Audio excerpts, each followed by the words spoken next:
Napahamak si Eugene sa pagtangkang iligtas ang isang bata. Ngunit hindi pa napapanaw ng kanyang pagpanaw. Kaya't binigyan siya ng pagkakataon na muling mabuhay. Kailangan niyang alagaan ang itlog ng espiritu ng halimaw. Sa pamamagitan nito, muli siyang makakabalik sa kanyang katawan upang makapiling muli ang kanyang mga mahal sa buhay. Ang pangako ni Alfred. Buhay nga ang itlog na to, Charlene! Pero hindi pa ayos ang lahat.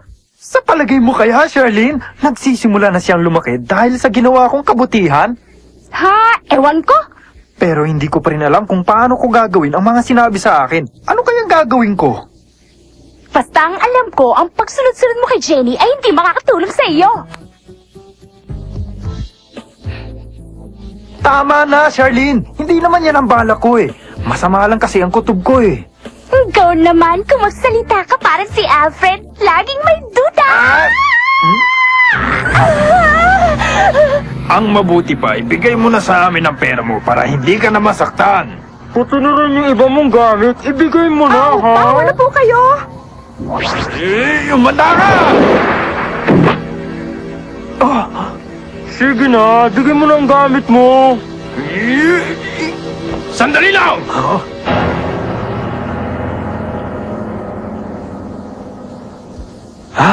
Si Alfred.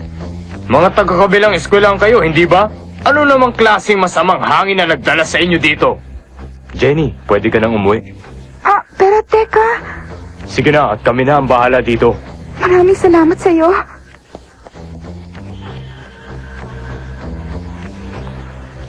Ngayon, hindi ko mo papalampas ang mga ginawa niyo sa kaeskwela ko. Sige! Ako naman ngayon ang harapin niyo!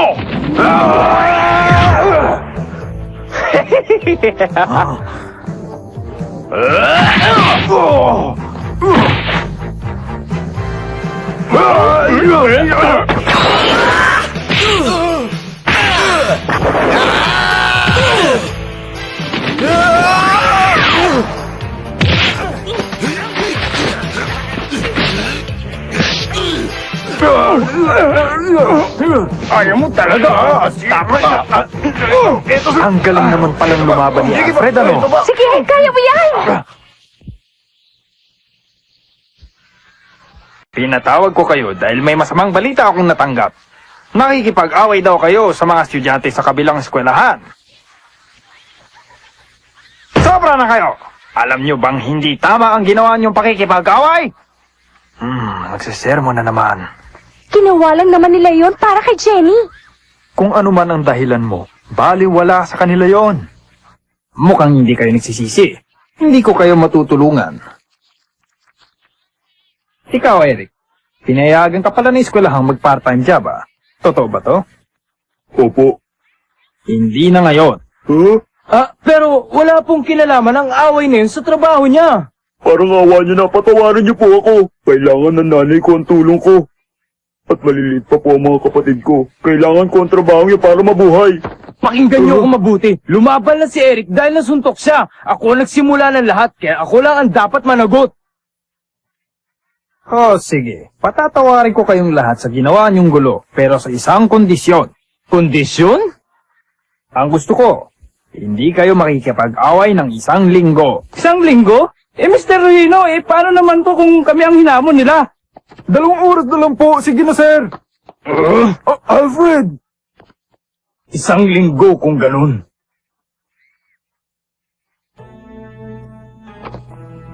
Kaya mo ba yun, Alfred? Para naman sa'yo yan eh. Kung ganon, may usapan na tayo.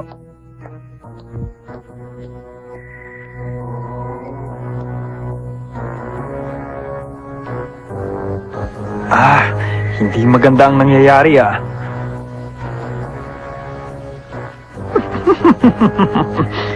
Pinahamak ni Alfred ng sarili niya sa isang kasunduang sigurado kung hindi niya kayang tuparin. Katulad rin siya ni Eugene, mahilig makipag-away sa pagkakataong ito. Mapapatalsik na natin siya sa eskwelahang ito.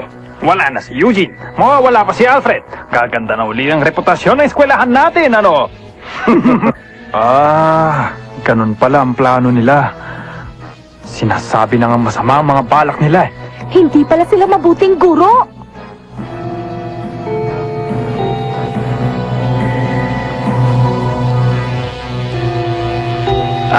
Ginagalit nila ako. Nakikiusap ako. Sundin na natin ang kanilang kasunduan. May sakit ang nanay ko ngayon. Dahil dito, sa akin sila lahat umaasa ngayon. Nahihirapan rin pala siya sa buhay nila. Huwag ka mag-alala, Eric. Titigil muna ako sa bahay ng 1 linggo. Pangako sa iyan. Salamat, Alfred. Ang mabuti pa, umuwi na tayo na maaga ngayon para makaiwas tayo sa gulo. O paano mga barkada? Una na ako sa inyo ngayon. Paninindigan talaga ni Alfred yun. Kaya niyan talagang gawin yun?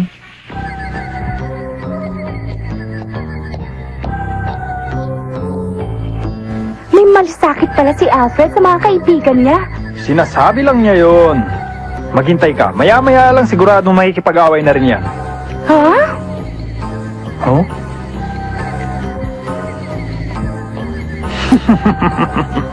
Lagot ka ngayon pag nahuli kita. Si Sir. Talagang gusto niyang mapatalsik na si Alfred.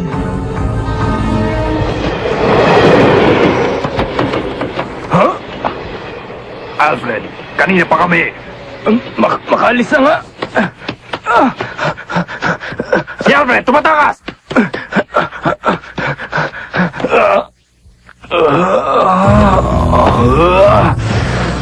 Hindi ako tatakas. Papalag ako. Ang lakas naman ng loob mo. Nag-iisa ka na nga lang eh. Pagbabayaran mo ang ginawa mo sa amin kahapon. Ganun na. Sige, umpisa na natin. Naku, masama to. Oo. Ayos na! Ayos na! Ayoko na ng gulo. Kaya kung gusto niyong gumanti sa akin, ay umpisahan niyo na. Ha? Ano daw? Buti naman.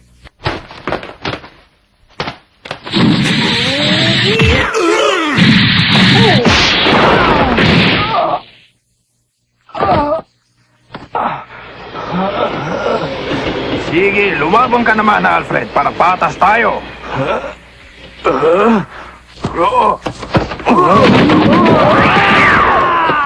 Salamat, Alfred. Ba't di mo ituloy? Lumabang ka! Laban!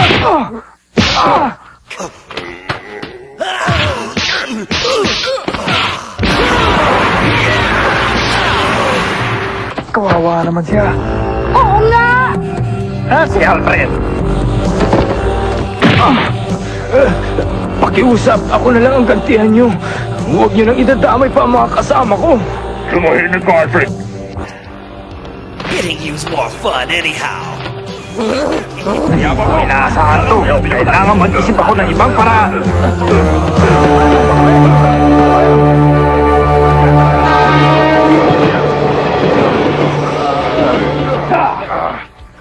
Alfred, anong nangyari sa'yo? Hinarang ako ng mga nakaaway natin kahapon. Pero hindi ako nakipag-away sa kanila. Alfred! May kasunduan tayo, di ba? Alfred. Anong nangyari sa mukha mo? Gusto ko malaman nyo na hindi ako nakipag-away. Ganun ba? Kahapon nakausap ko ang iba pang mga guro. Sabi nila masyado raw akong mabait sa inyo. Ano po? May dagdag pa akong kondisyon para sa inyo. Kailangan makapasa kayo sa physical science test na ibibigay ko 3 araw mula ngayon. Ha? Paano po kung hindi makapasa? Simple lang. Hindi ka napapayagan ng eskwelahang makapagtrabaho. Para yun lang, di mag-aral tayong mabuti. Kamuntik na yata akong makapasa nung huling exam. Muntik lang. Ako nakapasa yata ako. Ikaw, Eric, ano? Bagsak ako. 39 lang ang nakuha ko nung huling exam. Ikaw, Alfred, ano nakuha mo? Pasado ka ba? Ha? Pito lang ako! Naku, ngayon ko lang nalaman na mas magaling pa pala ako kaysa kay Alfred. Bakit? Ano ba nakuha mong grado? 12 points! Don't worry, fellas. We got plenty of time. If I study all night, then maybe a chance. Not a chance in hell.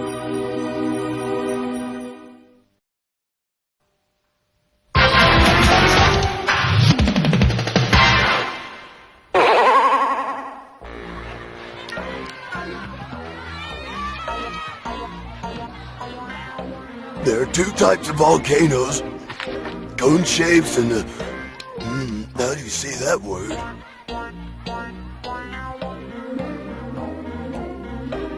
At least it looks like he's thinking hard over there, right? If he thinks too hard with that bruised head of his, it might just explode. Yeah, I'm worried. Even if Kuwabara studies until he's blue in the face, he still couldn't score more than 30 points on this. Let's see, one of these is...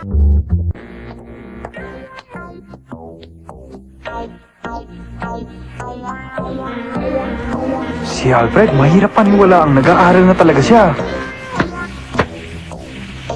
Ha? Mukhang mahirap yung pinag-aaralan mo, Alfred, ah. Mabuti nakita ka namin. Hindi pa namin nakakalimutan ang atraso mo! Sige. Pero hindi na ako makikipaglaban sa inyo. Gumanti na lang kayo hanggat gusto nyo. Mabuti kung ganon. Tayo na! Go tayo!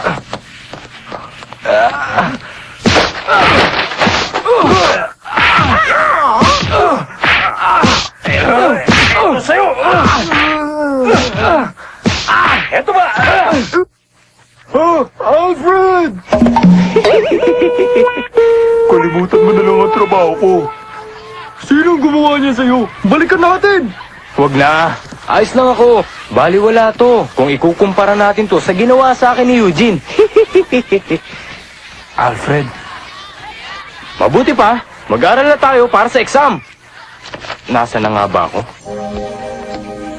May isang salita pala itong si Alfred. alam mo, siya ang pinakamatapos sa lahat ng mga nakalaban ko.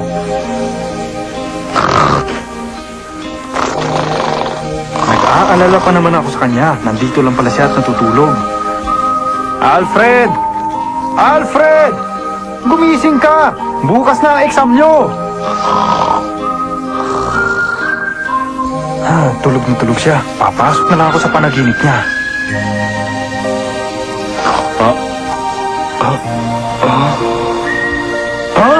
Eugene! Sa wakas, makakaganti na rin ako sa'yo. Teka lang! Mag-aaral ka muna para sa test ni bukas. Oo nga pala, no. Mas importante nga pala yun. Bakit pula ang ating dugo? Aba, madali lang yan. Dahil sa mga red blood cells. Ano ang pigments? Di hemoglobin. Bakit tumitigas ang dugo? Dahil mayroong platelets. Magaling. Ayos na.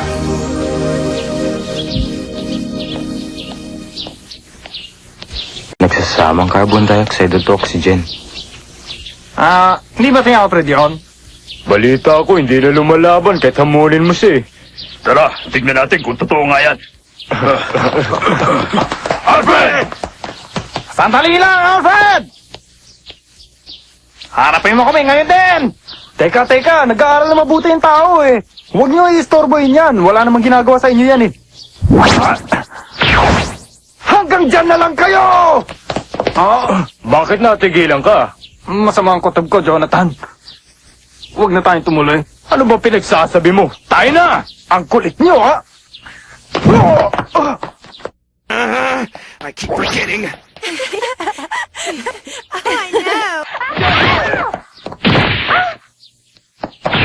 Tumigil kayo! Christine! Hinimatay siya. Sabi ni Shirley, huwag akong sasanib sa katawan ng tao. Pero sa pagkakataong ito,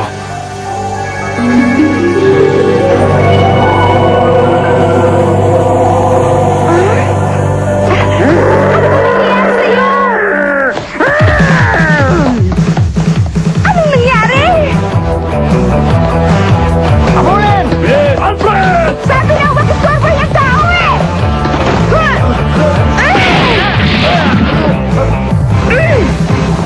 Tumigil lang kayo! At bakit? Sino ka ba? Ako lang kalabarin kung gusto nyo!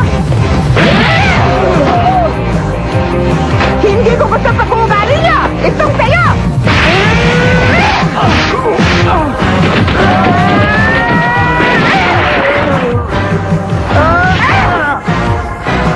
Eto naman ang sayo!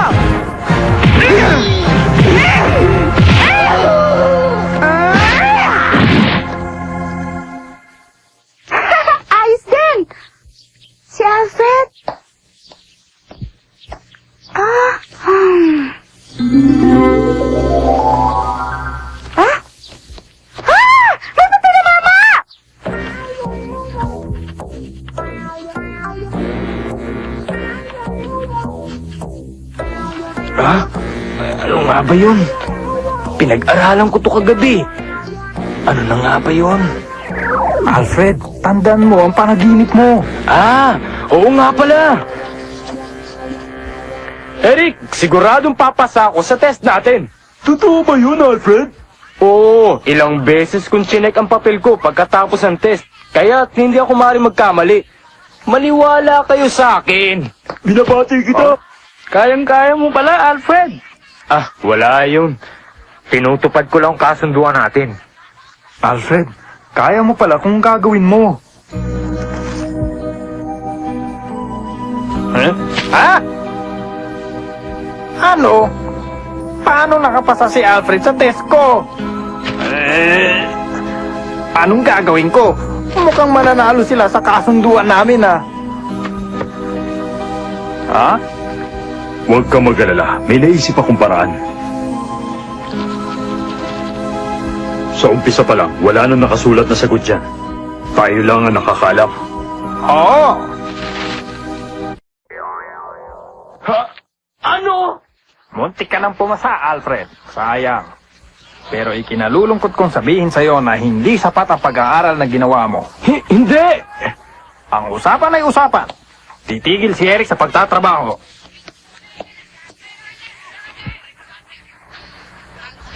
Hindi totoo to. Alam kong pasado ko. Ha? Nakapagtataka. May sagot ako sa huling tanong pero binura niya. Sabi ko na nga ba? Sir, sandali!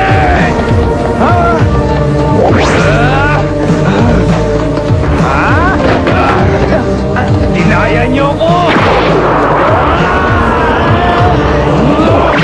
Wag, Alfred! Wag! Alfred, ginawa mo lahat para kay Eric. Isa kang tunay na kaibigan. Huwag mo sayangin ito dahil lang sa kanya. Alfred!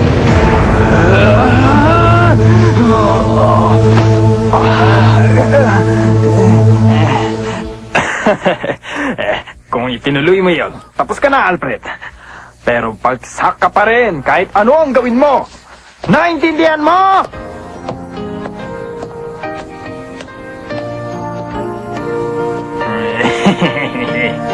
Nasaktan ka ba? Ha? Nakita niyo ba yon, sir? Talagang wala nang galang si Alfred, di ba? Oo. Pero sa ginawa mong pagbura sa papel ni Alfred ay higit na kawalan ng galang para sa kanya. Ha? Paano ninyo nalaman? Ikaw ang dapat parusahan at hindi si Alfred. Ang mabuti pa'y ayusin mo na ang gulong ginawa mo dito. Kung hindi, ikaw ang masisipa at hindi si Alfred. Oh!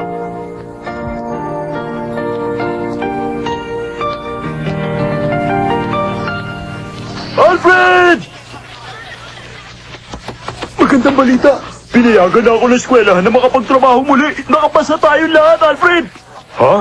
Totoo? Alfred, napakabuti mo. Ginawa mo yun para sa akin. Pinasaya mo ko. Wala yun, Eric. Gumawa ako ng paraan para pigilan siya. Nakakagulat dahil narinig niya ako. Hindi niya narinig ang mga sinabi mo. Ha? Pero, Hindi niya narinig ang boses mo. Pero naramdaman niya ang gusto mong sabihin dahil nagtugma ang inyong nararamdaman at nakarating ito sa kanya. kay Alfred, imposible yata yung sinasabi mo, Charlene. Huwag ka nang mahiya, no? Charlene, nagkikita ata tayo ni Alfred, ha? Hindi, pero nararamdaman niya tayo dahil naniniwala siya sa mga kaluluwang tulad natin. Salamat.